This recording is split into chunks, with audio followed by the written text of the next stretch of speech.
Bismillahirrahmanirrahim. Dear students, Assalamu alaikum. Today with another topic on Longinus. Longinus as the first romantic critic. This is also a very important topic. I hope you will be listening to it very attentively. So here I will start with the quotation by a critic, a classicist in taste, a romanticist in temper, and an idealist at heart.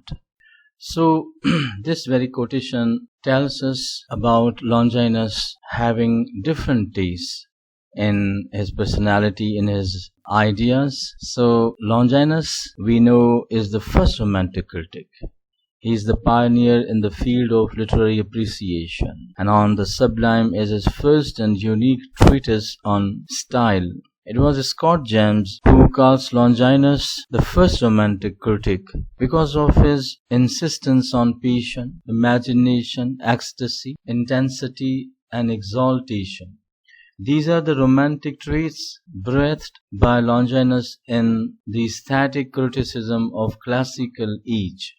Dear students, before Longinus, the Greek and Roman critics judged the work of art by set rules and regulations, but it was Longinus who dispensed with all those rules and judged a work more by its essence than by its form.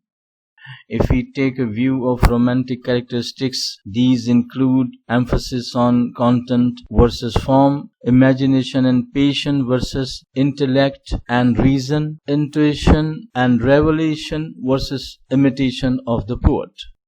So in the light of these features of romanticism, we see that Longinus gives much value to imagination, passion, and rebellion. We know that in those days, literature had come under the heavy chains of philosophy, intellect, and reason. Logic had crept into literature, appealing more to mind than heart. It was Longinus who gave much value to imagination and passion, and turned its direction from mind to heart.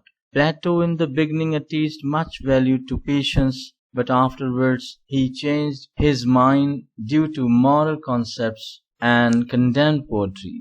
Aristotle too could not recognize the value of patience, whereas Longinus fully recognized the value of patience and said poetry not only waters the patient but also purifies them. Longinus also supported the liberty of creative artist who wants to reach his destination without caring what comes in his way.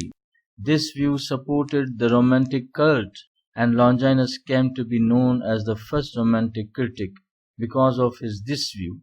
But he did not believe in unbounded liberty in literature like those who came after him.